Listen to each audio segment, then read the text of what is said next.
But then I was like telling folks for the longest time, I had the ones in the back of the, on the works with the, they were all water referenced. I'd grown up for a good while in Florida, and I wrote some of them just walking on the beach or over by the river. And my collection on this was all water. And I thought, well, there's always that album that you fall asleep by, and then not only will you have fallen asleep, but you will have wet the bed.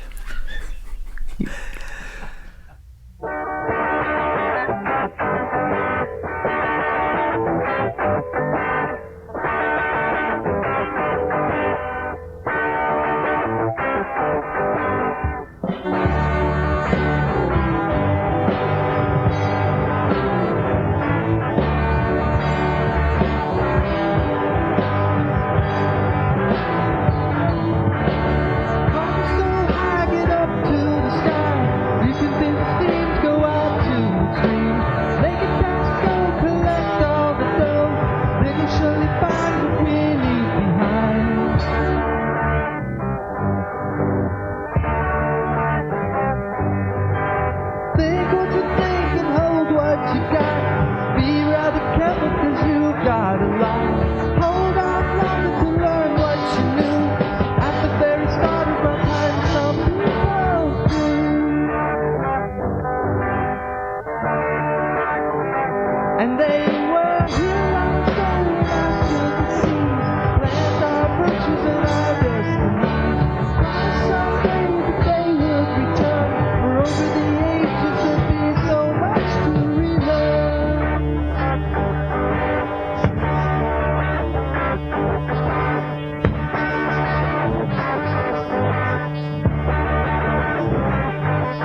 Hey, this is Dennis Black, and welcome to the Black and Wyatt Records podcast. This week, host Mike McCarthy talks with musician and artist Paul Woodard, also known as one-man band Poli Sci Clone. This will be a two-part interview where Paul deep dives into 25 Poli Sci Clone songs covering late 80s to present day, including collaborating with the Grifters, Joey Pegram and Wheat Buckley, among others. Did she follow stars? The night was nearly ours. Lesson a relief for all time to know my grief.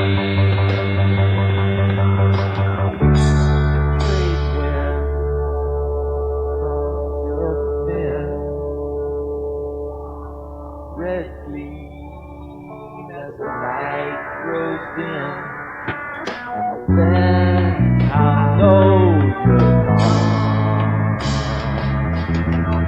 When there could have been a fall. When there could have been a fall. When there could have been the light gleaming from your eyes.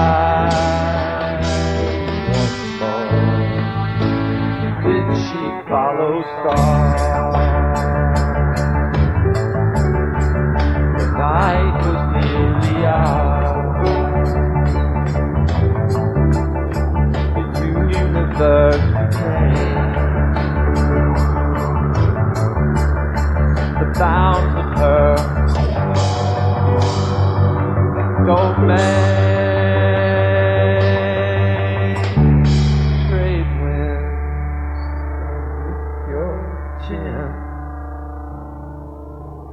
Carry you away with them, and then I'll know you're gone. When there could have been a fall. When there could have been a calm. When there could have been light gleaming from your eyes once more. Did she follow stars? Did you get that far? Did you go beyond the point of no return? Trade winds take you by the hand, guiding you to a wonderland, and then I know for sure. Did she follow stars?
should have had you mention the years, but you started these releases around 93, and now we're in 2000. 90 to 91 Oh, okay. were the first two. Then I got to 94 with 3 and 4 with Abominable Legions. Then 2000, it jumped for Classic Aquatic was the one with the water music. And my album design for that was themed after the end of a Bond movie when they were scuba diving in the in Alexandria, where it's under the water and all the pillars and everything in there. That's where Classic Aquatic came from. Some of the songs were from way back when I got the idea as well. Well, Roger Moore was like late 70s Bond. Oh, some of these songs are old. Wow. When you were much younger. Then I kind of was able to do the doodle with Paint Shop Pro. Wait a minute, what was the name of the Bond movie? Who was Bond in that era? Well, it was Roger Moore, I'm sure. But really? But then I was like telling folks for the longest time, I had the ones in the back of the on the works with the they were all water referenced. I'd grown up for a good while in Florida, and I wrote some of them just walking on the beach or over by the river. And my collection on this was all water, and I thought, well, you know, there's always that album that you fall asleep by, and then not only will you have fallen asleep, but you will have wet the bed. I had a Wurlitzer piano. Do you recall the story behind that? Mm-mm. We had gone to the school board, and they had all. You and I had? Yes. Okay. We walked into the school board because you were getting those little chairs for the kids, and oh my God, and the overhead projectors, and they had all the pianos, and they were all tied together by a central cord to the teacher's instructional keyboard. So I didn't think you could cut it and they would work, you know. One of the guys went and bought the whole passel, and I said, well, please make sure I get one. And they sounded like the Fender Rhodes that I used to have. Yeah. You know, I said, please make sure I get one, and I did. I paid $25 for it. It's the keyboard that the guy in Supertramp, who also R.I.P., just passed away. But you know, Bloody Well Right and all that was like played on that Wurlitzer. It sounds like the Fender Rhodes, but and that's what we just heard. yeah. Okay. I want to say I'm not sure I used that piano to record that because of the actual. It had a refrigerator hum. Yeah, so in 2000, you recorded 2 records, Vibration and Classic Aquatic. Those both came out in 2000. Mm-hmm. But of course, Classic Aquatic has some previously recorded songs that everybody loved. So you put those back on Classic Aquatic, but Vibration was all new. Other than having alien brains on it. So I made a movie called The Sore Losers, came out in 97. Mm-hmm. You were asked to do a cut, which appeared on the double LP that Sympathy for the Record Industry put out with the Makers and Oblivions and the Royal Pendletons and all these great people that were on the double album. And so you were on that. And I remember Mike Maker telling me that he loved it so much because he couldn't figure out what the hell you were doing on like what you were playing, what you were saying. It's like, and I'm like, well, he just lives over 2 streets over. And that was one of his favorite songs besides the 3 songs that the Makers had put on the record. Yeah. Not to jump over Bone and the Clone, but Darren Ipema helped you engineer and put out the CD of Bone and the Clone, which was just found at a Germantown thrift store for $2.99. Aftermarket value was like Market value. Jesse Mansfield sent me a photograph. He's like, go look what I just found. $2.99, Bone and the Clone. And that was like, oh my God. It's out there. I love that. Or it was out there. It couldn't have gone to a better home than Jesse Mansfield's house. So Bone and the Clone sort of covers a period that leads us up to the end of the decade, or the century, really. Why did you decide to do Classic Aquatic? Were you into the whole, well, let me release some old stuff since I've done Bone and the Clone. Let me put some more old stuff on classic aquatic? No, I think No? it was originally because it was classic aquatic. It was classic. It was a collection of water themed songs. Well, it was water, and then it was the classic. I had to bring something forward from like the old stuff because that would have been the classics. So how many original songs are on classic aquatic? Probably 6. Oh, 'cause that's a lot. Okay. I think it's just the Brackett Creek and Candelabra. Brackett Creek doesn't get talked about a lot because Traveling Show and some of those other early songs, I think, overshadow it. But we're talking about classic aquatic. Could we play Brackett Creek real quick? Sure.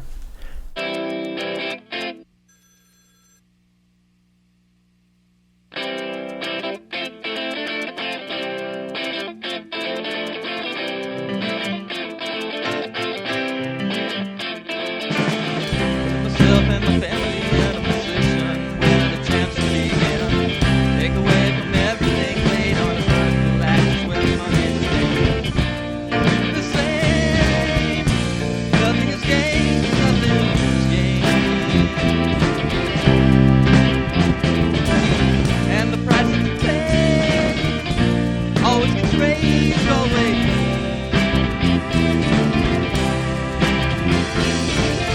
Got a house trying to make it a home and find yourself sitting with the work that they come. Come to find the situation we're in, we can't make a picture of it, here's the solution now. It gets in the way, it gets in the way.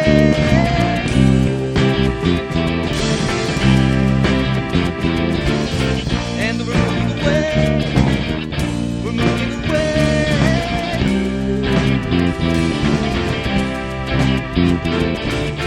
Bracket Creek where the work goes down. Government is spreading money around. And all your extra labor makes a funny sound. You get your bells and you got your money pressed down. Charges you pay, charges you pay.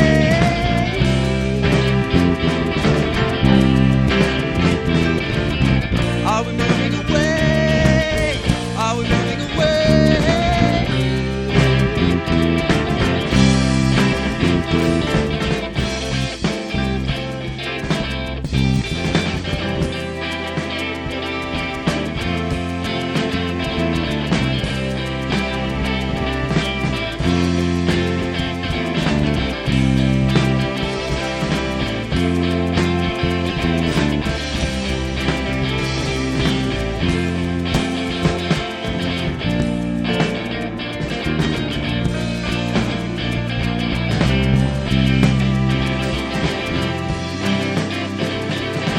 Are we moving away? Are we moving away?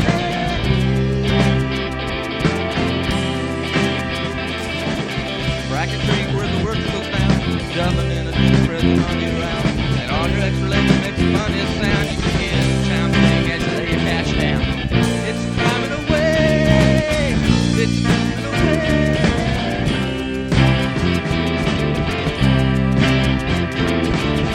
Are we moving away?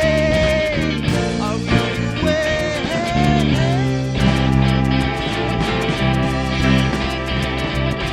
Bracket Creek where the work goes down. Government is spreading money around. And all your extra labor makes the money sound. You can hear the bells ring as the buttons press down. Hey, we're back. That was Brackett Creek. I can't really speak anymore with Poli Sci Clone. Off of your very first cassette. Is that the same version that's on Classic Aquatic, or did you tweak it? That's the same version. I Same believe. version. This was based on a misprint in the first edition of my economics book by Dr. William Fraser at the University of Florida. It was describing bracket creep. And, I don't know what that is. the more money you make, the more you get taxed, and you go into the next tax bracket. You mean after Reagan that was a thing? Well, that was the cool thing about that economics class, because it was during the Reaganomic period, and we got.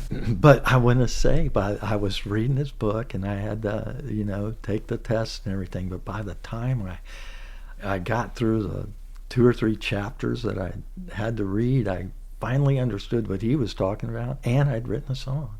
Why do you take such diverse influences And it's like the Cuisinart, right? Well, I don't know if it's because sometimes I'm dreaming about it or sometimes it's a daydream or the orchestrations and everything. When I finally got the 4-track, it's like some of those movements and things like that, although I didn't write it down, they had gone through my head a few times. You keep referring back to the dream. Now you have a cell phone. You can just hit a recorder on the cell phone. But I did that a few times. But back then, how did you reinforce your memory of what you had dreamed? Because dreams are so transient, like, A couple of them I managed to, would hang with me. Do you go back to audio notes in your phone now these days and go, where did that come from? I don't even remember. Yeah, a lot of times if you're trying to do that when you're half awake, and it just sounds like... Sometimes that works, sometimes it doesn't.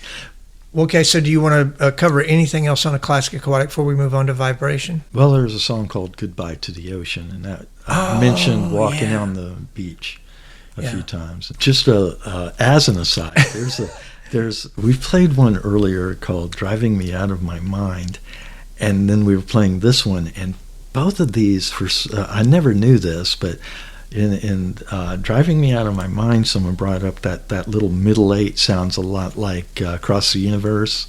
And then, but I didn't point it out, and I wasn't. But this one, a lot of people on the ocean, Goodbye to the Ocean, say it sounds like Penny Lane.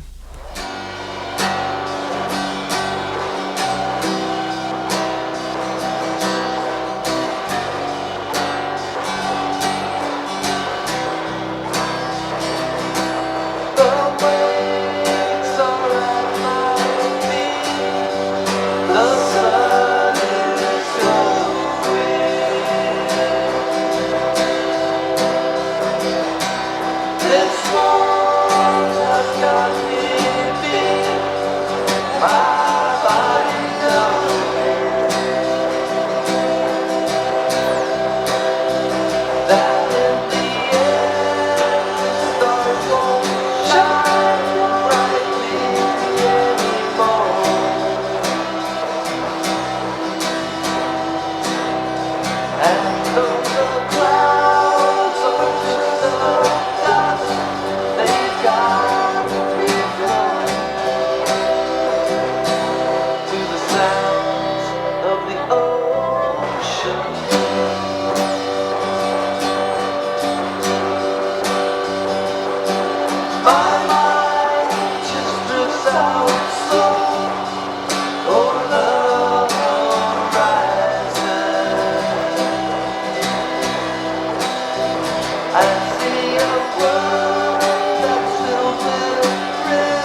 I'm not sure about Penny Lane, but who said that? I don't know, maybe a couple people. A couple people at the work site. No, I didn't play a lot of my music. I bet you for those didn't, guys. because you want to keep that job. Loose lips sink ships has more than one meaning. You had so many ideas coming at you in 2000. You never put out a double release, but I kind of see Classic Aquatic and Vibration as sort of a double LP or cassette. I did put a Collection 2000 together. You know, the guys that in the Willows, the first incarnation, were coming through. Mm-hmm. And they said the Willows were a band on Sympathy for the record industry, yeah. I think they might have asked for some work to listen to while they were on the road. And fortunately, these songs I used VHS camcorder's microphone to sing in. And that was the compressor microphone. I never had a decent microphone. You'll hear in some of those earlier recordings.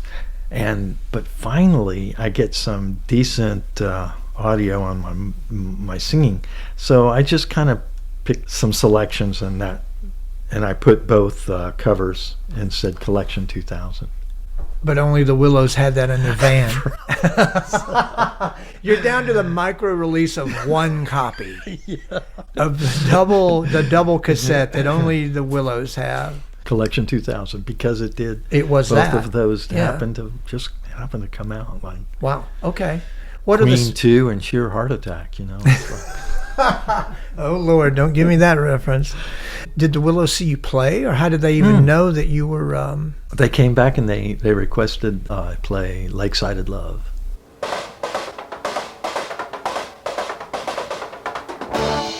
Hitting around the boys with a push and a shove and a little noise.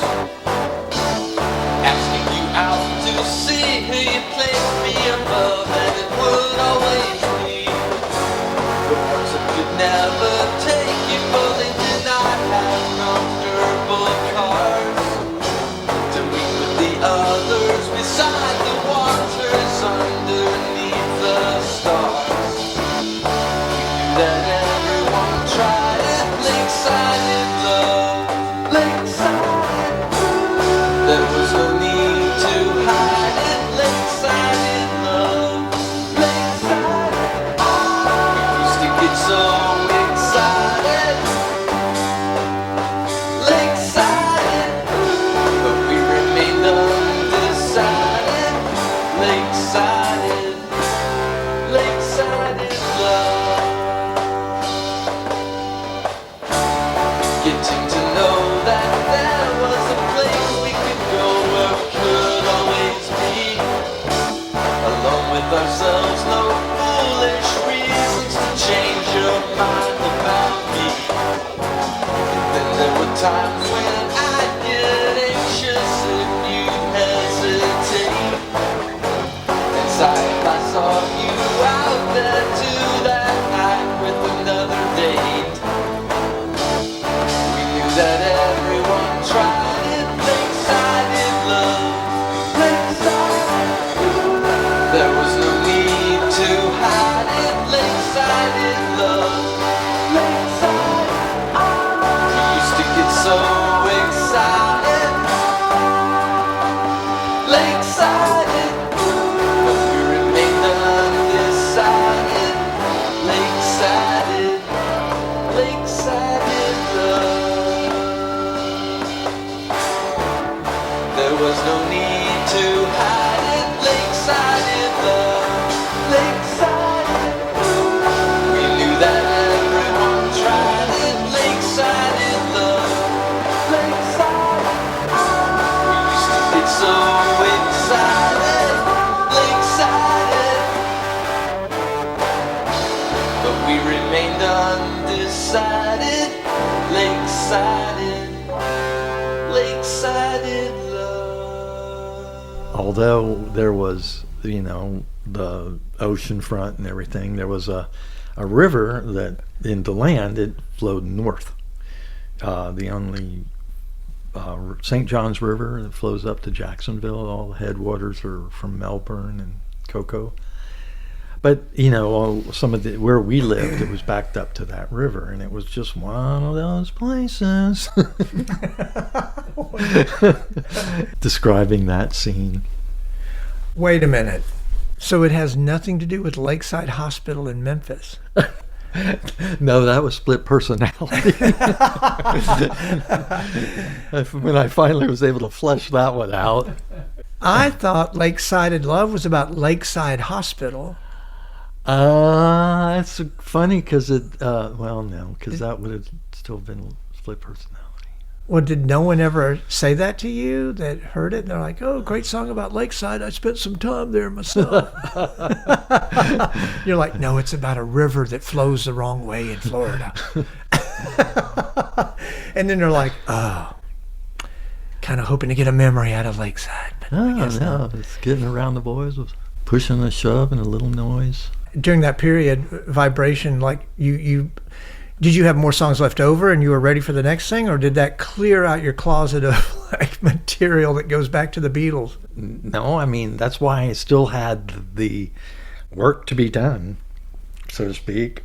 To clear out your brain? Yeah. And every time it was cathartic, and I wouldn't be singing it in the shower and stuff like that. Once it's gone, it's out of your mind? Yeah. Yeah, I know what you mean. Obsessions are like that. Do you think creativity it's not a psychological problem, but do you think it's an issue that can only be addressed by output? Well, I got to work in the airline industry myself, and so I started having the opportunity to go places a little bit more. You've been all over the place. Well, and one of my coworkers was saying, I don't know how he put it exactly, but it kind of kills that inspiration. Once he was kind of saying that because we get to go fly and we could go to Germany, then as a band, you don't have to be on that Germany tour. It's like that's out of your system, and to Germany. You romanticize the Frauleinz and Meinz until you actually go over and meet some of them.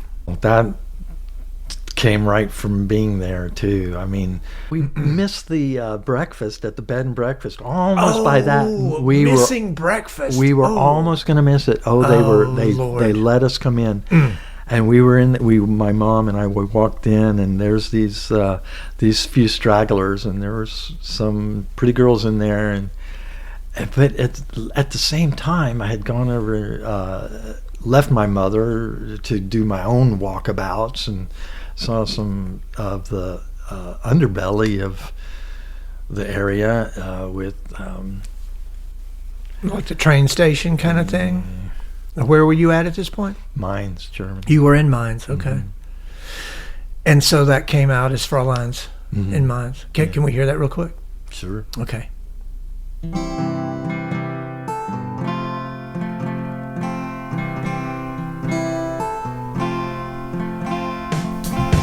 Shut up in a railway station, waiting for the investigation, but it didn't come. Held out till the morning after, didn't know what I was asking for if I got it. Then I saw Frauleinz and Meinz at breakfast time, headed up the Rhine to dream of castles in the air, and I would live there with my maiden there when I saw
Frauleinz and Meinz was on which release? That goes up to Rock Face because I didn't really have a No. second verse. Oh, seriously? I didn't. I No, finally got- no. That's not right. Whereas- Frauleinz and Meinz is on 90s stuff. Oh, it is. It is. But like I said, there You was don't wanna work to admit be it? done. Work to be done. Well, Yeah. but you put it on something anyway. Yeah, I did. I finally got a second verse for it. I was going to be I in didn't know there Psychedelvis. Remember? I had worked in it Yeah. because, Priscilla. He meets her in Germany. Yeah. But you're saying that when you originally put this out, you didn't even have the second verse. What did you do? Repeat the first verse in the 4-track? No. I'd written written it in like an Elvis and Priscilla dialogue in the second verse area. Okay, It was part of the play. I did remember I got to perform that first act at Lounge Acts in Chicago. I took a little handbill up there which had like Act 1 and it had the various things coming through it, and it got to Frauleinz, and it was just, I still sang the melody, but it was the dialogue between, it was like living the dream and keeping it clean. And So tell me about that. It was in the theater across the street from where Dillinger was shot? yeah, Yeah, in Chicago? yeah. Who else did you play with on that bill?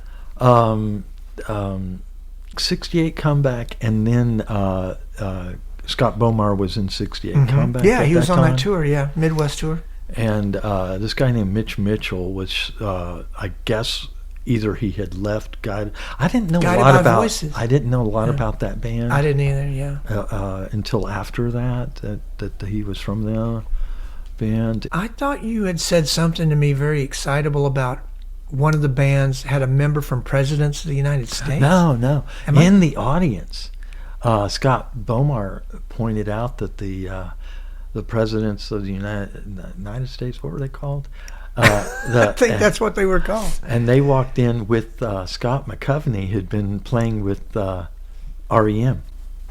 And so I was such an REM fan, I recognized him off the bat. And then of course I'd seen the video for She's Lump. What's the name of the song for the presidents of the United States? You got me. But and so I recognized them as well. And so I don't know if they even stuck around to hear me. They might have gone out the door to drink some. Well, they would have had a transcendent moment if they had. Let's go back a minute to the 80s and when I call it Southern Rock, like the Athens, Georgia thing happened. REM gets a lot, the name drop, but of course there were other bands in Athens too that were happening. How did that reach you? College radio or? I went to Daytona Beach Community College, and a friend of my brothers, they'd both been in the Air Force. They came back, and he was saying he'd gotten work with the city or something, and he was saying that all this YouTube MTV that we were watching, all the bands were going to come over to Daytona Beach, and this is the first that I'd heard about it, because I didn't know what they had done was Fort Lauderdale kind of nixed spring break, and they brought it up to Daytona. And so they had all these bands, and I got to see Madness and Flock of Seagulls and the English Beat, and REM back the English Beat. I got to tell them on a Rockline episode that I had seen them. It had to have been after we were watching MTV. MTV's 82. 82. So I was at school at DVCC between 79 and 82, and then I went up to Florida, and then I came back and finished an associate's and went back to UF. There was a little bit of mishmash there, but Right. In the meantime, I got to see a lot of those bands, just Greg Kinn and The Fix, and just super cool, excellent bands that came on and played just like you would hear them on the radio. You were breaking REM was, REM, but you backing. They were warm up for the English Beat. I remember when the English. I'm thinking of Modern English came to the antenna. I saw them. Yeah, that was I a big saw deal them. for the teenage girls. I guess what I'm trying to discern here is you were making, as many people in your generation did, even though we were baby boomers, late phase, you were making a break from the 70s hard rock, arena rock stuff, and now you are going toward this new thing that was happening that would define the 80s. Ultimately. Well, I kind of thought that if those guys were my peers, then I could do that as well, you know, but I still think I had the influences from the Yes and the orchestrated rock. I really love prog Genesis, rock, prog rock, prog, and all that stuff. Yeah. I really wanted to bring the keys and everything into my music, so I didn't quite mesh with the Sex Pistols, even though I bought that album, Never Mind the Bullocks. I mean, I know it stuck out to me when I heard that the first time, and my friends were still listening to jazz fusion. They wouldn't have cared for that, but and I love the jazz fusion as well. You know, how can you like jazz fusion? Because of the virtuosity, and my grandfather was a violinist. He was a second chair in the St. Louis Symphony. But in rock and roll, playability is great, but passion and energy have to have. That's the punk thing. There has to be some of that as well. Well, I mean, you hear like those guys telling stories too. Like by the time they got to their second or third album, they could play their guitars. So you know, and they could play their instruments, and so it developed too. Which is why the first two albums are the best ones. Yeah. But I mean, but by the time the MTV came out with them, they were further along.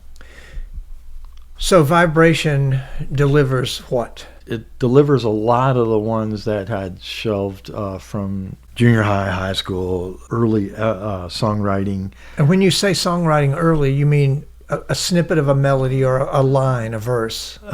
Sure, I might have fleshed it out later to get it all together. Right. I was able to play before I moved up to Memphis at a place called the Cypress Room in DeLand, Florida. They had an open mic, is where I mentioned the Creedence Clearwater hosts. Well, they would like play for like 90 minutes, and they've got all these other people champing at the bit. You know, they're gonna have an open mic, and we got one more before we bring up some of these folks. It amazes me that you say you're drawing on things from when you were very young, because there's a lot of maturity in the lyrics.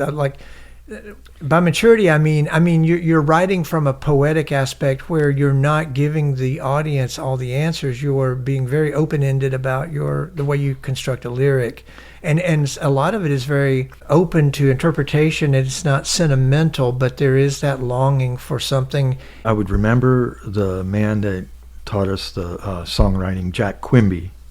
I'm pretty sure that was his name.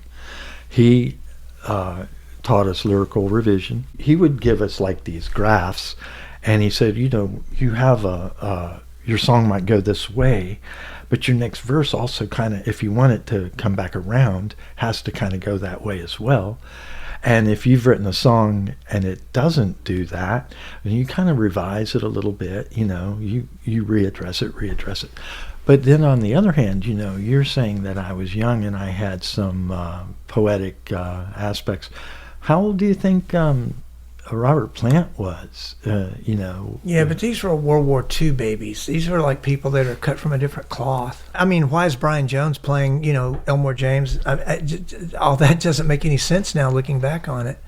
I think you're flooded with some of that stuff when you're younger. Maybe that's why my later efforts, you know, had to bring forth others. I mean, even though I was like, I'm going to get to that, but even by then it was like less and less, that because the catharsis had happened, you know, and I'd gotten. In what song would that catharsis have happened the most in Vibration? Feel the Same Way. I played that at open mics, but Can't Escape the Melody.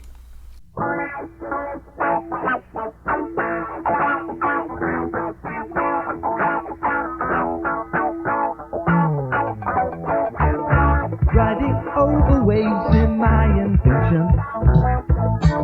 Nobody there to see that it was I. Not knowing quite exactly my intention. It started And then somebody said to me, you can't escape the melody. Well, I didn't even try, 'cause at the time I was quite pleased. And then it seemed that I was going faster. I started sinking down into my seat. I started thinking all kinds of disaster. I knew this wasn't what I'd made. And then somebody said to me, you can't escape the melody. But they said try to understand, because it's up to you to see. And then we kicked up dust, or was it a cloud? Couldn't see where I was going to. Started thinking to myself out loud, what was I going to do? And it took me for the outer galaxy. We headed far out into space. I had no notion of what it had planned for me. I just knew that I was in the wrong place. And if somebody said to me, you can't escape the melody, well, I'd be sure you hear me cry. Why had you left this up to me?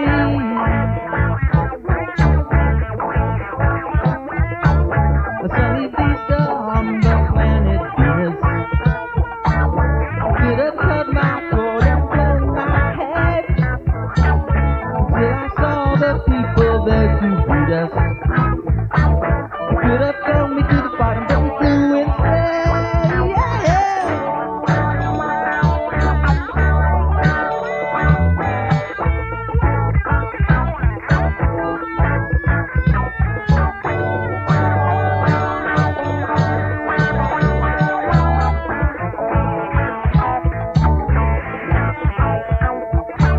And then we landed on a satellite, staying there, spinning round and round. It took me all the way the rest of the night. At least I had my feet back on the ground. And then somebody said to me, you can't escape the melody. Well, it was there I could plainly see. This was to be my destiny.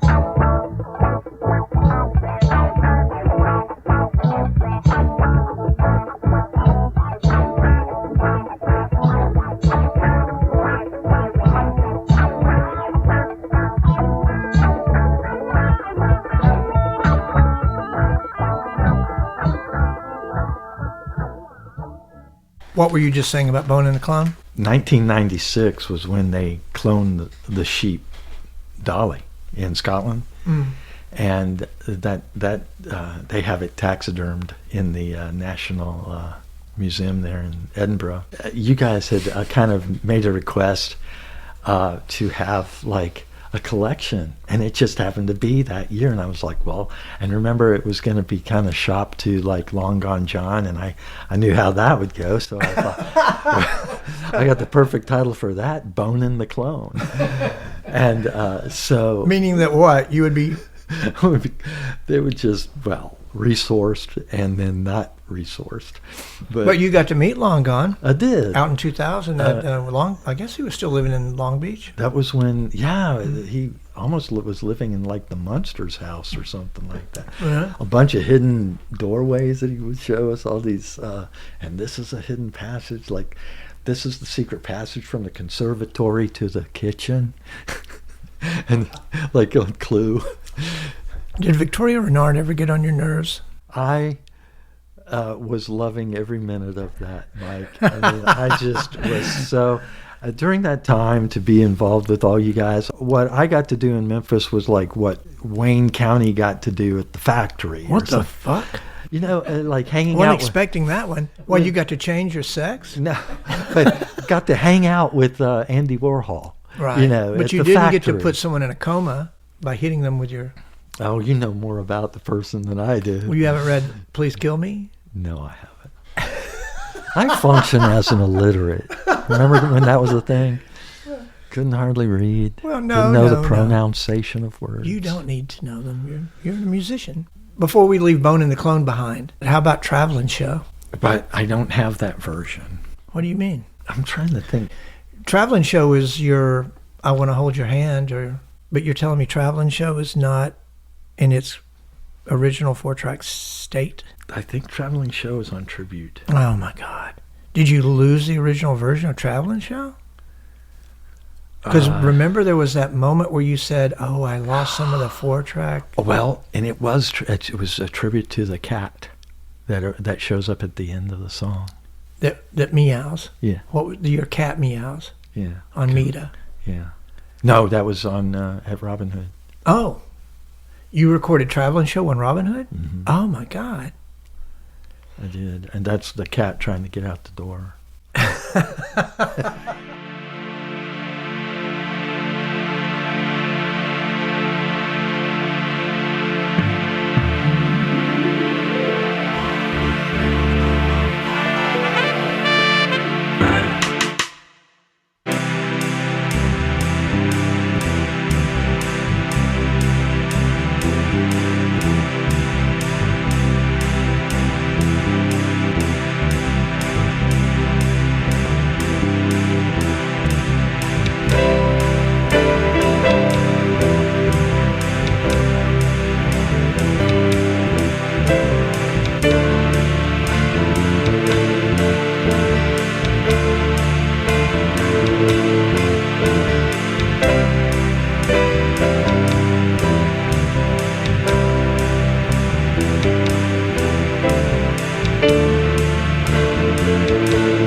So what happens after Vibration? So after Vibration, I had around the time I was living in the not long after I lived in Memphis, I saw a PBS documentary on national treasures, and I thought, well, that's a great, album name, National Treasure, and then the more I was getting acceptance and everything like that, I was going in my head, it was like it was a national treasure. You were? And it also preceded the movie.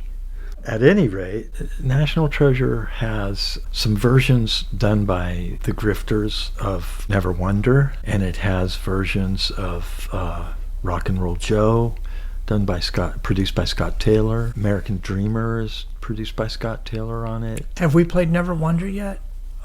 Can we play that version? Yeah. Yeah. So this is the Grifters, basically. Mm-hmm. Stan and Tripp. Stan and Tripp, anyway, and Scott producing it. Scott produced the others. I think Joey Pegram produced with Stan and Tripp and I. Okay, and this is Never Wonder, which was an earlier song that had been on an earlier cassette. But this is kind of your collaboration with the Grifters, which came out what year? 2004. Okay, 2004. So here's Never Wonder.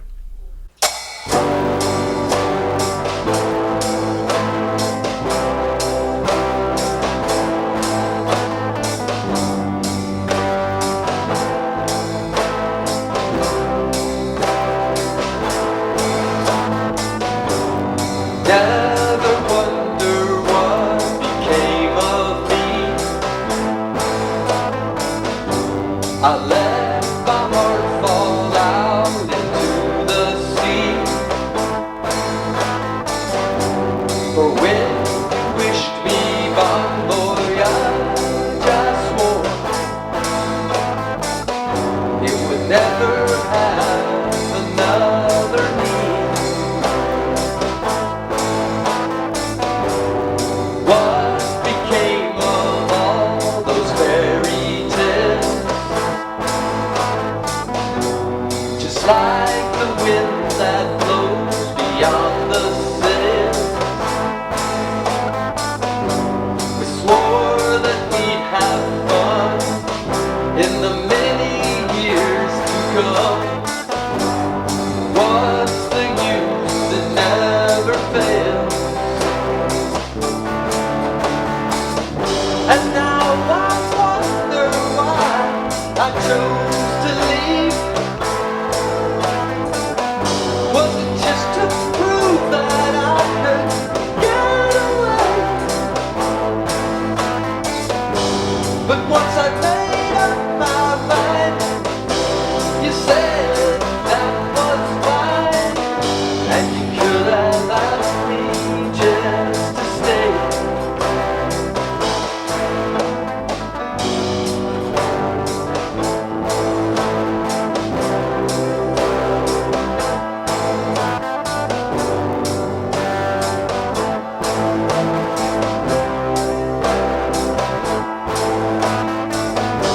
Take out this message if it drifts near you. I'm sure you have your sandy ocean view. Even if it isn't near what I had in mind, I'm sure it's just as well for you. So as the currents take me away, my thoughts of you sink deeper day by day. I'm sure you had it planned, but I don't understand all the things you didn't say. And I still wonder why did I come here? This sailor's choice was just from foolish pride.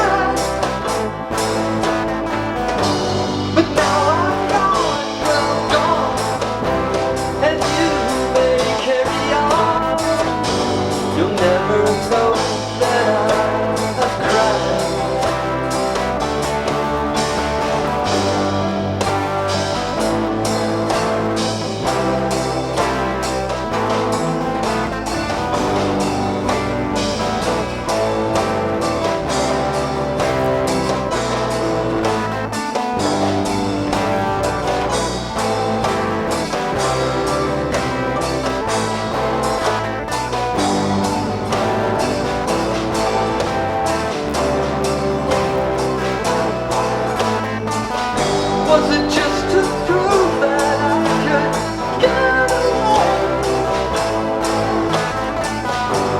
You could have asked me just to stay.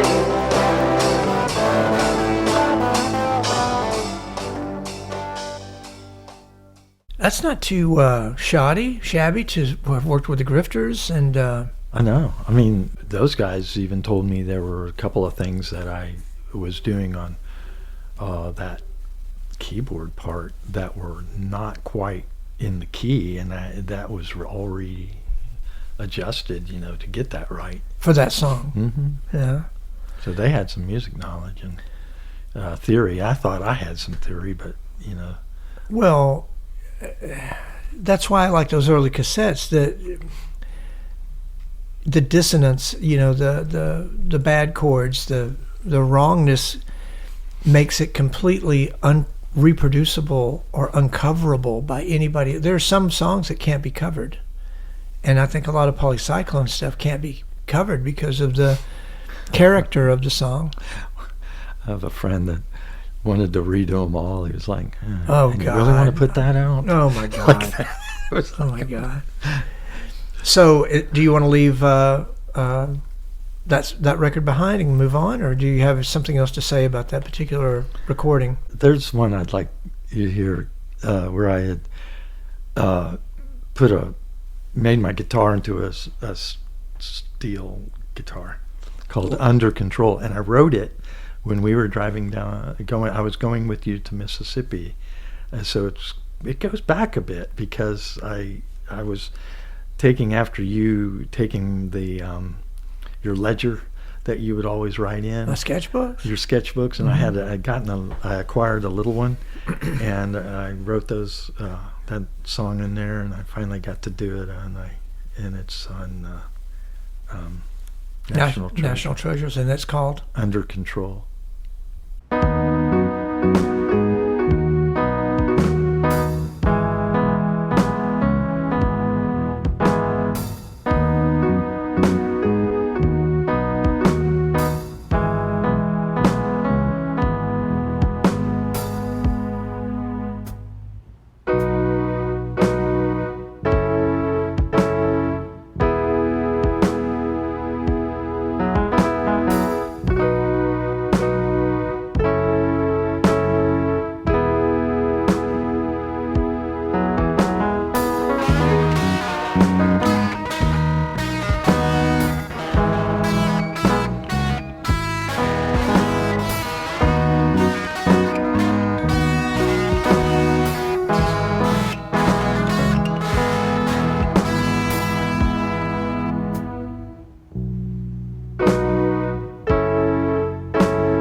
Under control, rodeo.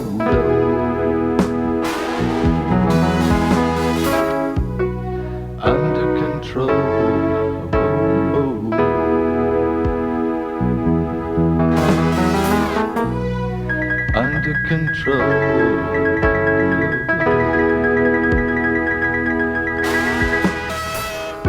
My back against the road while I watch it roll. Just had something on my mind. Why I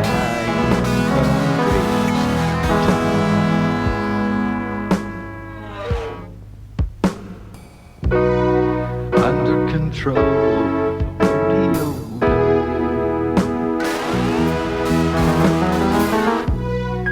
Under control.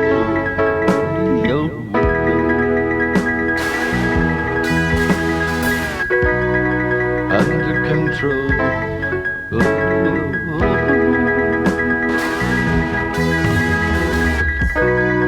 Under control.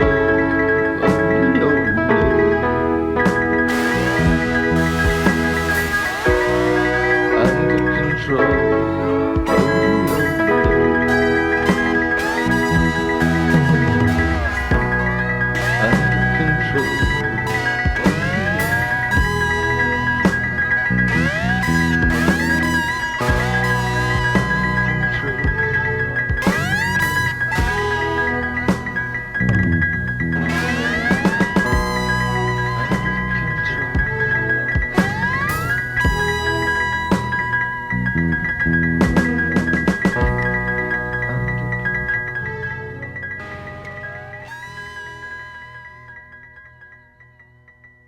Okay, so National Treasures was what year? 2004. 2004. Okay. And then what happens next? And because it was kind of an autobiographical thing about growing up a little bit in Florida. So, yeah. Right. I got that out of my system. You have a lot to say about Florida. Well, I used to say I'd lived in Florida for 20 years before I moved to Memphis, which I lived in Memphis for 30. Right. But then, you go back and you do the math, and I rounded up on both occasions. So. But the years you spent growing up have some more length to them than... Yeah, well, that was where I landed, because prior to that, we moved like every couple of years. I lived in Norfolk for a couple of years, and we moved to... I was born in California, lived in Norfolk, went back to California for 4 years, went to San Antonio, Texas for 2 years. I don't even think that was... What year was that? 68 and 69. Oh, okay. Yeah, Hemisphere, the World's Fair was going on. I saw H.R. Pufnstuf performed live in Dayglow at a Dayglow theater. It was Holy shit. with Jack Wilde. Jack Wilde. Yes, and Billy Burke. Uh-huh. And, yeah. The Witch. Yeah. Yeah. It was all that cast that they brought to the TV. You enjoyed the 70s way more than I had a chance. I mean, I enjoyed the hell out of the 70s as a kid because it was all the toys and the Saturday morning worship and all that. But you even had a jump on that. You're a little older than me. I brought forward to my junior high friends the idea of forming a band because of having gone through all that. So even though they named it Menagerie, I do think it was my idea to form a band. What did you want to name it? I couldn't tell you. Yeah. I don't know. That wasn't part We of your... wanted to be more psychedelic something. Well, Menagerie is kind of psychedelic, I guess. Well, you have to add another word to it. We were playing in the 70s. I can't, Yeah. what can I say against that? I mean, I was in a band in the 70s. It was like amazing. As the clock was ticking into the 80s, right? 74. Oh, you're talking about 70s, Yeah. mid-70s. Yeah. Wait, so when I was in high school. What year were you born? 58. Okay. Okay, so yeah, you're up. You're a good age in the mid-70s. Yeah, I was. If you're talking 75, I was 12, but you were already 17. 17. I don't know. Can't do the math. You were able to reach on the high shelf and grab the pornography. When it was still around. Yeah, when it was still around. This is stupid. But do you remember when they outlawed the sex toys in Alabama? I was working at my one job, and the machinery was made. We had to put in job numbers, and to the to start the jobs, and they would make a noise, chaka chaka chaka, but the job number was 5482, and I was like 5482. Boy, that sounds like something. What is it? 5482. 5482. So that's on National Treasure. Looking like an egg someone was got. But still attached. And some vital statistics at that. Can't even read the instructions that are written in German on back of a Model 5482.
'cause it's so easy to think they were queer. Just be a lonely boy who's wasted one too many a year. When I got hold of a 5482, 5482, 5482,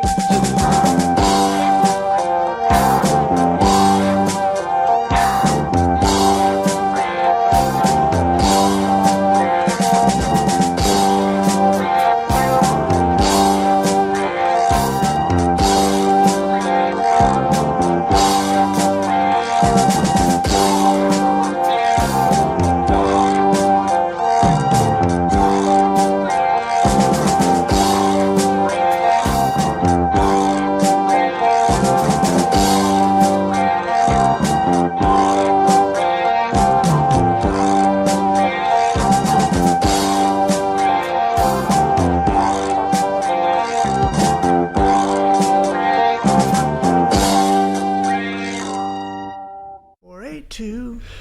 Yeah, You spent a lot of long nights in the check resource center of the bank, didn't you? Yeah. I was checking. But you didn't have to Some put resources. up. You didn't have to put up with anybody. That was the greatest job. That I could work 4 hours and get paid for 8. I worked third shift, and that's I was leaving and I'd stop by and talk to Bill Aker. At the adult bookstore, Great, yes. which was called what? Oh, he worked at a couple. But I got it. Do we want to discuss this? So you actually met Bill. In the Teenage Tupelo essay, the outline thing, all that you wrote, we talk about Paris adult theater, and I do a history of adult movie theaters in Memphis in the back of the book in the Tupolography. But you actually met him at another store. Yeah, I think he was working at another one. Which was called what? Well, it was right around the corner from where my sister lived, off of Robin Hood Lane, and it was on Getwell Road, and it was just too close. Close to Cheapskates? Yeah, Yeah? as a matter of fact, it was. Okay. But I Right. never, I didn't go to Cheapskates. Why didn't I hang out there? Well, you and were meet a your little, you friends? never skateboarded, or you weren't No. into that era. No, I you went to moved school. here- Those guys were all like my era, or some of those guys were. Well, they were. No, they I was weren't always babies, a but they little older. Yeah, than yeah. Those, than, Well, no, we were too. George and I were. They say the baby boom ends in '64. Well, I was born in '63, George in '64, but these younger kids were, I guess, millennials, or no, they were Gen Xers. And they were. I can hear you crunching that Gen X candy over there. I know you thought you could get away with it, but you can't. But like the kids that we saw in the scene, the hardcore scene, they seemed so much younger than us. But now, of course, it doesn't seem like it was that much of a difference. So let's move on from National Treasure. Then what happens?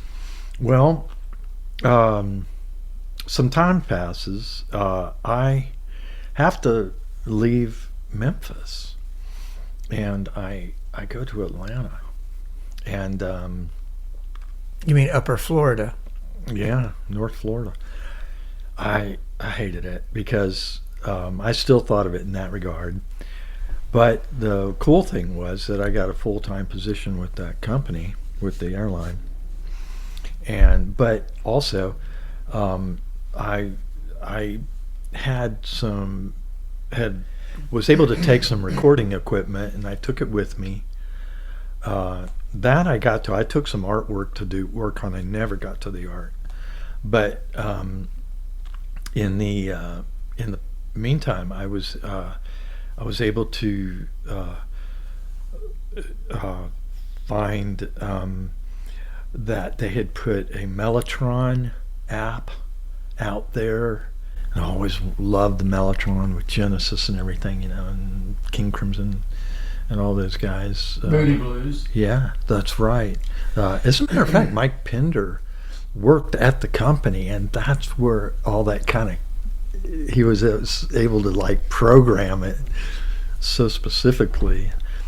And even that, did you know that the intro to Bungalow Bill is just a one note on the Mellotron that does that guitar? I wanted to definitely have the opportunity, and so it kind of comes into play on Questions of the Count, and I just was able to record a couple of them at my house before I left Memphis, and then I'm in this apartment using my guitar, my drum that I brought, but also the Mellotron app and etc.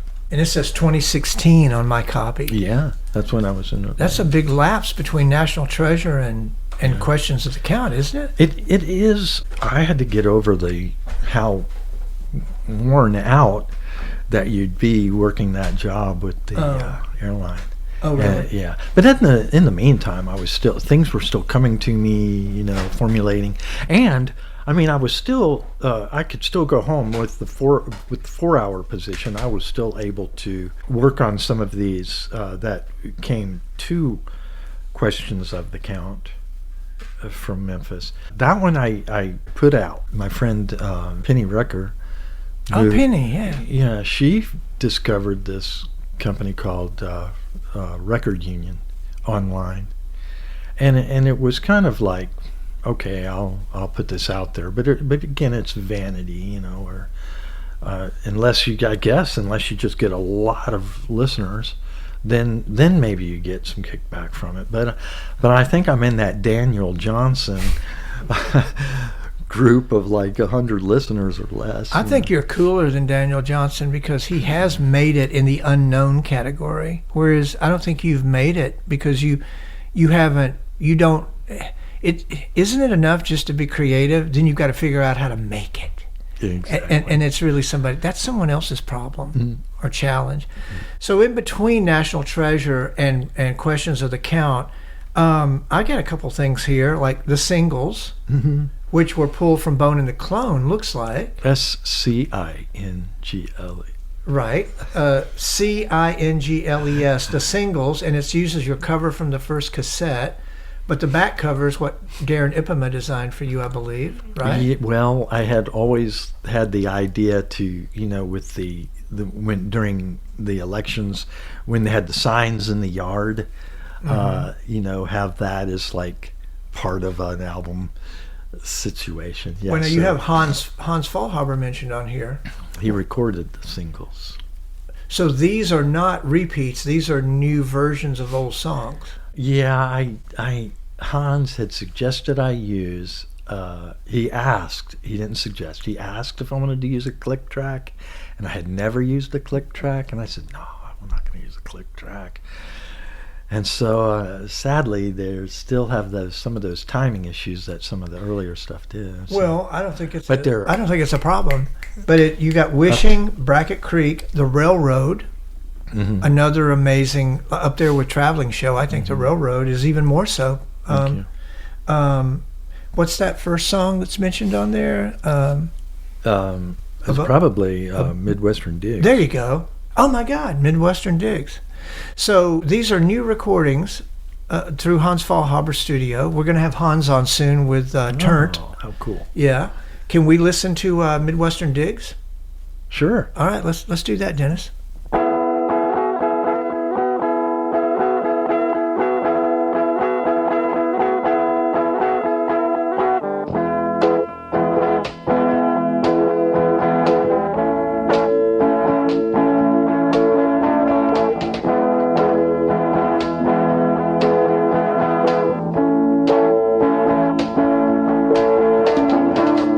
Conestoga, Colorado, cotton made of the sun. Across the prairies, drying arrows down my gun. Long and weary, hot and dreary, across the broad delay. Mule in the rear, got my horses in gear, and girls in the I chatted sage-brush tea at the side of the hills on the horizon underneath the moon.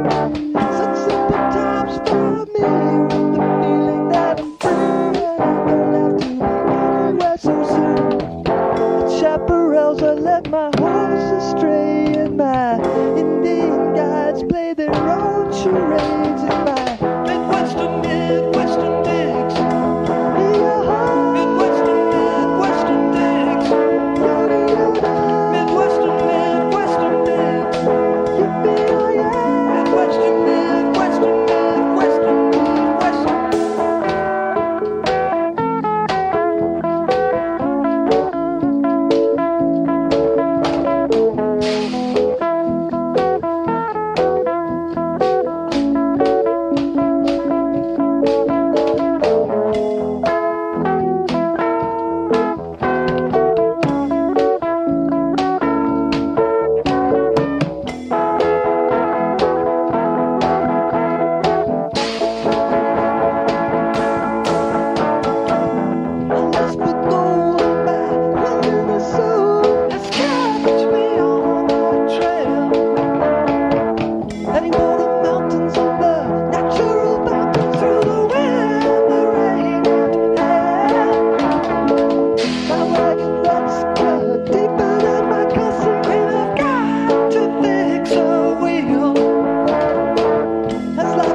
That was Midwestern Digs by Poli Sci Clone. I brought a couple things here, like the psychedelva stuff, which I have not listened to this. I pulled it out of an archive, but this may be the 4 songs that you re-recorded with Scott Taylor, who's also in Turnt, who will be interviewing soon with the band Turnt. That's your lettering. Isn't that your lettering? See. It is it always just 4? It always comes down to lettering. It's like, oh, the lettering tells me what this is. It is probably his versions of those, and those ended up on. Let's see. On the Grifters stuff, collaborations. We've got Traveling Show, American Dreamer, Rock and Roll Joe, and Wishing that are on that. Well, that might. I don't know where that Traveling Show came from, but that might be the Traveling Show that you wanted to hear. And then there's another thing. I don't know if I brought it or not. Circa Shlemiel. Yep. We want to talk about that for a minute? Yeah. That would have been 2003, 4, 5? Because that was featured on the Broad Daylight DVD, which only one pressing of it's ever happened. It's impossible to find. My gosh, it's kind of like the singles. Sure. So I asked you to do, I believe it was, oh God, I'm going to forget someone's name, but Joe Coleman, the performance artist, along with one of the burlesque dancers from the Miss Exoticon from 2003, 3. She shattered glass, rolled around in it, and then Joe Coleman stood on her with an umbrella, and you provided the tune called Circa Shlemiel because you were heavily into Blue Man Group. Oh yeah, all that. They kind of into that. The beginning of that little video take of it is her breaking the glass that she's going to roll around in it, and that was where the intro comes from. And then along with that, the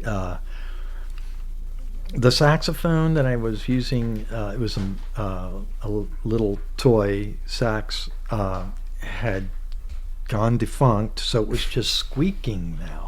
But it worked out great in it. It sounds like one of the little, not a kazoo so much as a... Well, let's play it. Let's play Circa Shlemiel, and Dennis, I'll get that for you.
That's major gap between the questions of the count, then the last thing would be the the Rock Face, seeing that, and I was in Atlanta, and I started some of that there, and then I kind of finished that up in Norfolk.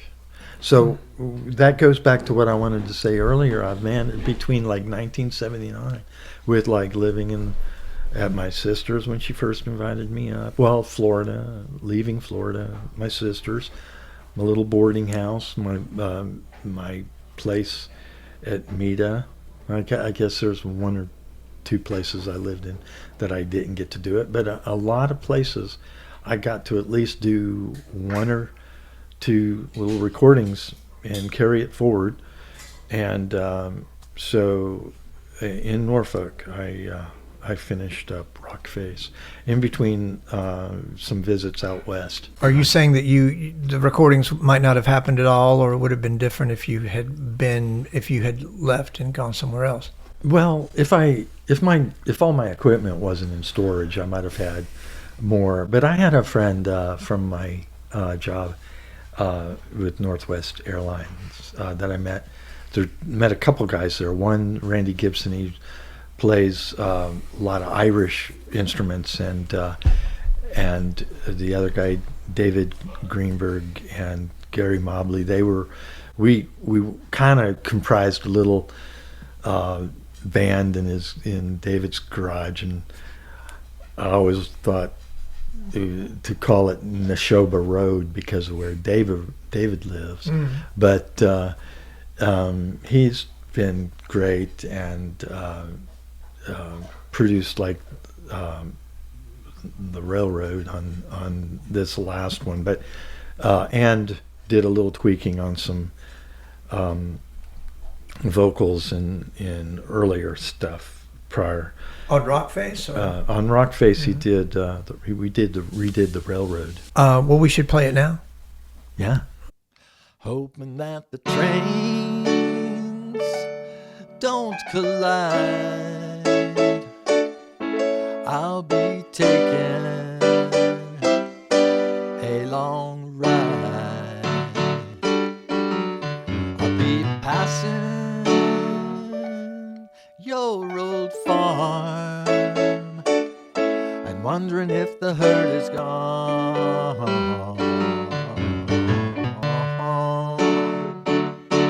Got that old locomotive,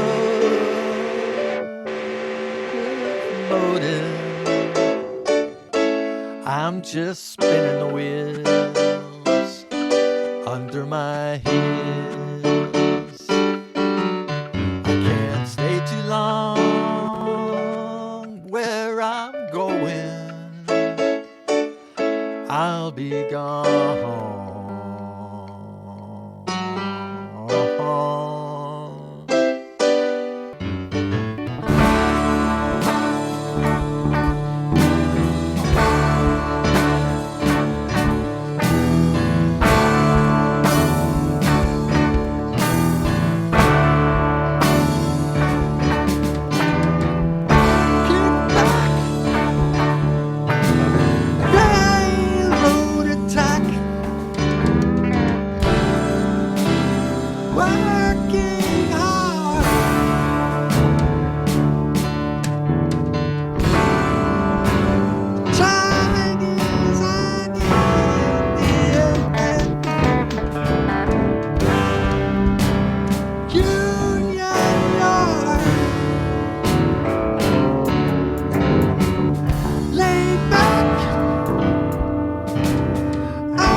that was the Railroad, which was actually on your very first cassette, but it was completely rebuilt and re-recorded by your friends in Norfolk and Well, here in Memphis. here in Memphis. Yeah. Before I left. Oh, before you left, and that appeared Well, visiting actually. while visiting, Coming back and forth. I did some visits, and so and that did was on some- Rockface. Yes. And what year did Rockface come out? 20. 2020. Okay, so you haven't done anything officially since then. Well, because those last ones kind of span, I would say Rockface was between 20 and 24. I would say initially 20, but done by 20, wrapped up 24. Those kind of things between those latter works, they kind of have a span between, like when with National Treasure 2004, but it may really go to 2008 in its final. Do you feel your productivity is you've said everything you need to be saying, or is there something coming up? Is life putting you in a position to write more? I don't know. I would like to maybe if go like you just the example that you did with Circa Shlemiel. If I did some more, I might like to just do it without lyrics and do some soundtrack work and stuff like that.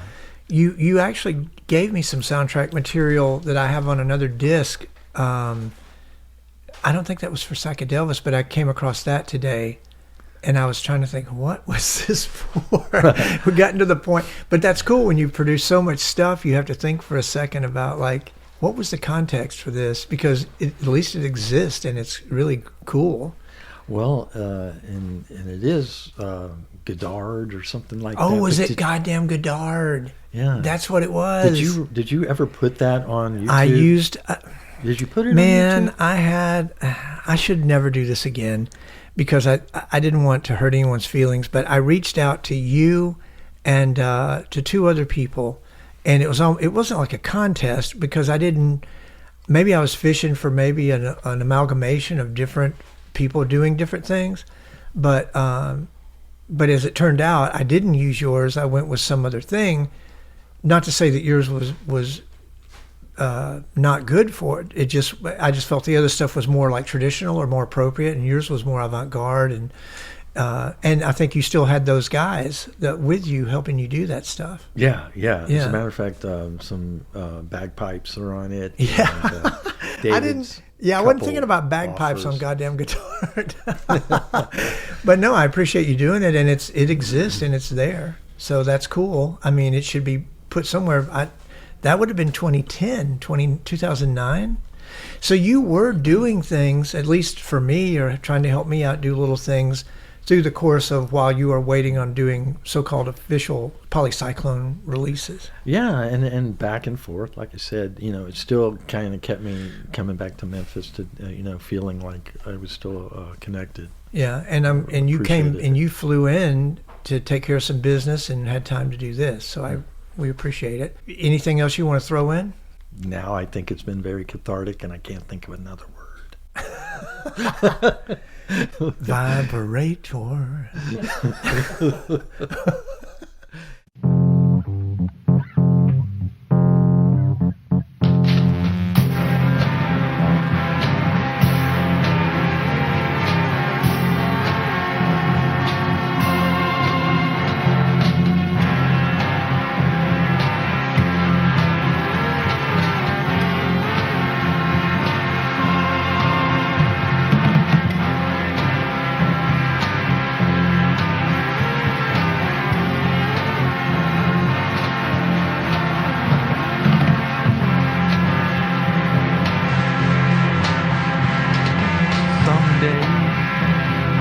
You're gonna get there, you're gonna stay.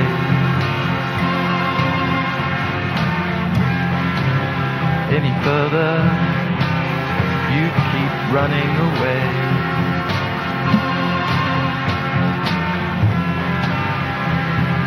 Cry in the ashes of the bridges that you burn.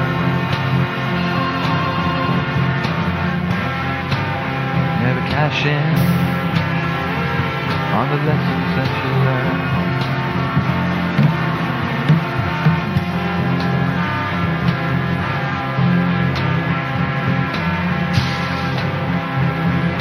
Dubious hopeful, dubious afraid.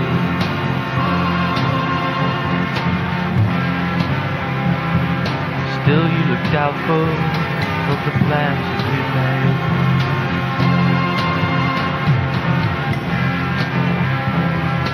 That's when I see you, show that you are there.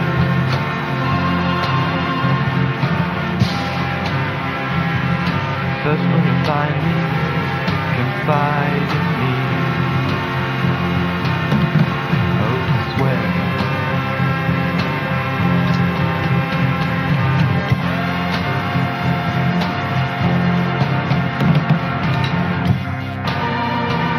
I don't mean finding out too late.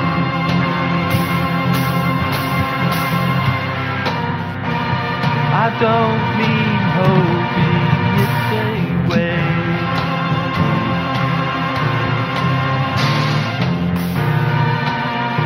It may never be this way again.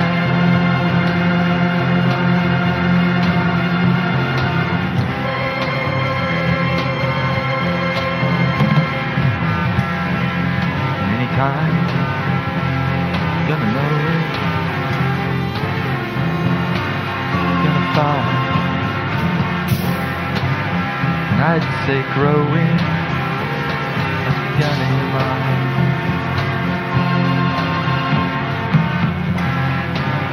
Impatient, eroded where you stand.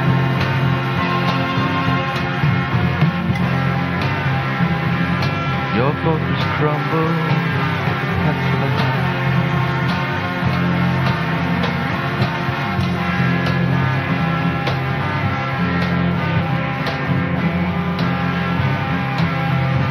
Beginning vision, envisioning the end.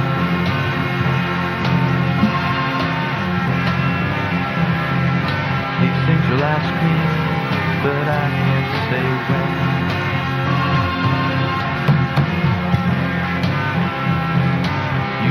Discover, or others could show.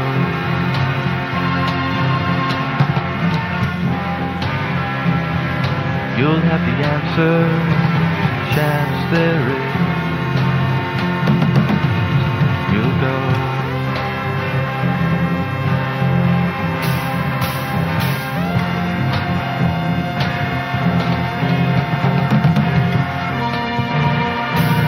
I won't want out too late.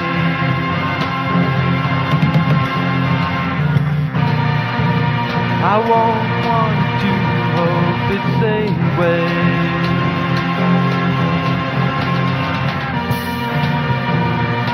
It may never be this way again.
Paul, just one more little weird missing thing that I have in my archive.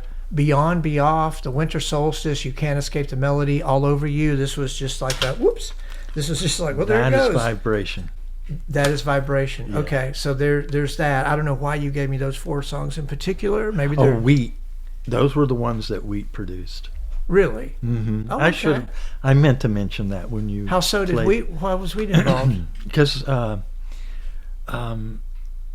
he was just there. There was many times that you would ask. I think you had asked me, personally, to go see if I could get something remixed or remastered or something like that.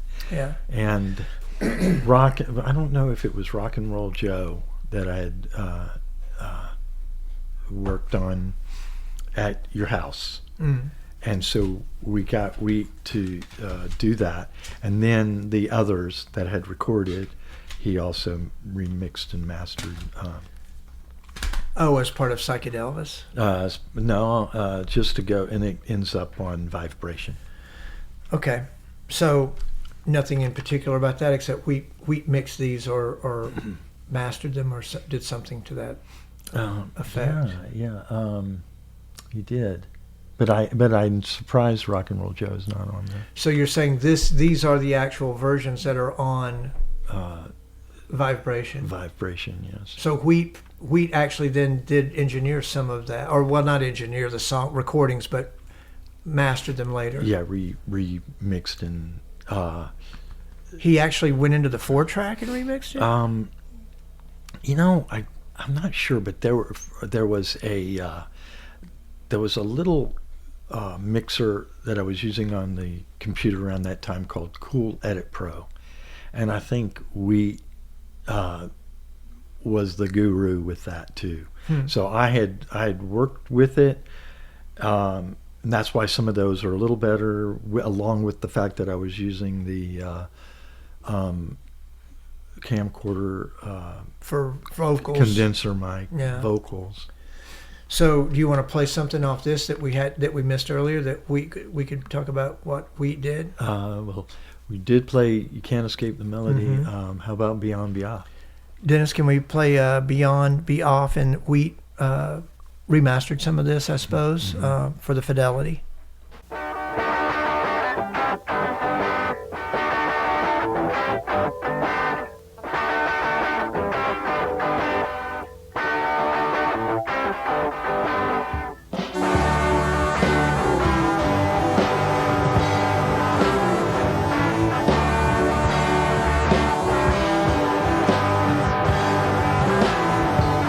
Climbing so high, get up to the sky. You can feel the steam go out to extremes. Make it past, go collect all the dough. Then you'll surely find what we leave behind.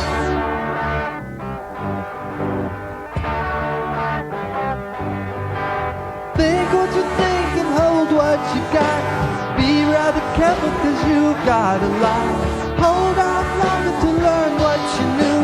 At the very start of our time, some people do.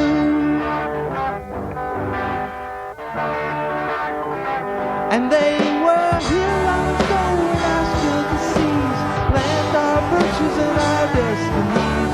Promised someday that they would return, for over the ages there'd be so much to relearn.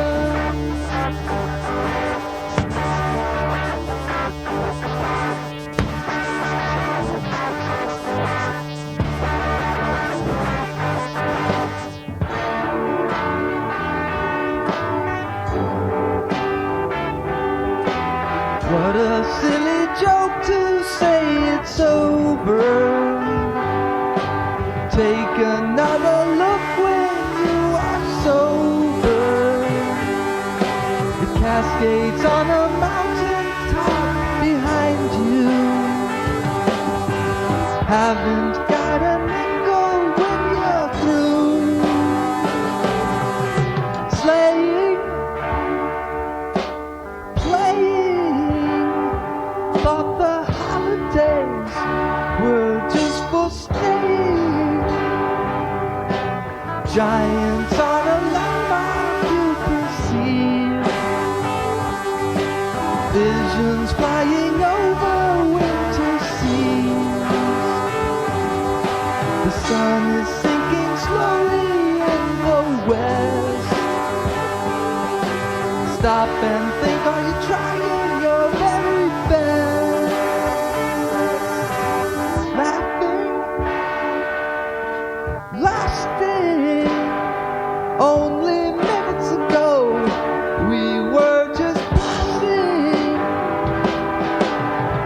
It's in the air, it sure is there. It's in the sky, I wonder why.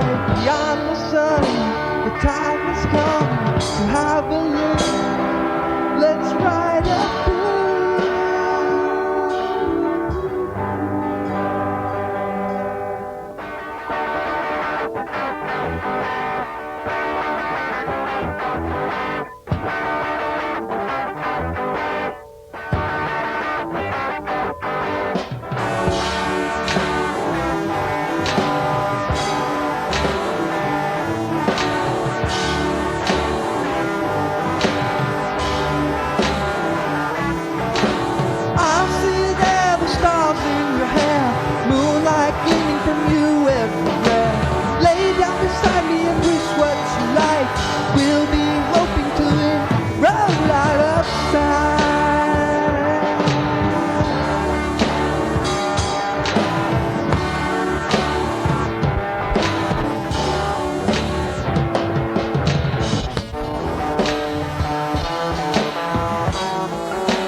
Good luck at the dentist tomorrow, Paul. Thank you. Then I can I'm glad actually we got drink this some- interview in before Paul got that tooth pulled that makes you talk funny. My teeth cap didn't really change all the tones in my vocal quality. And we may never see Paul again because he's going to a dentist in the Mall of Memphis area. And I went out there tonight to pick him up at the hotel, and I got to say, there's some billboards out there from the 70s. And they look new, which really threw me. And when a billboard throws you, that's when you hit the pothole. So I'm glad, and now I've got to take you back. I think there's, at least they have a few located out there. Are you sure you want to go back out there? Well, they do have some protection around the hotel. You mean the gate? The gate, they'll probably not let you in. All right. Well, man, I love you. Thank you for being here. Keep making music. Let us know about it. Thank you, Poli Sci Clone. All right. Thank you.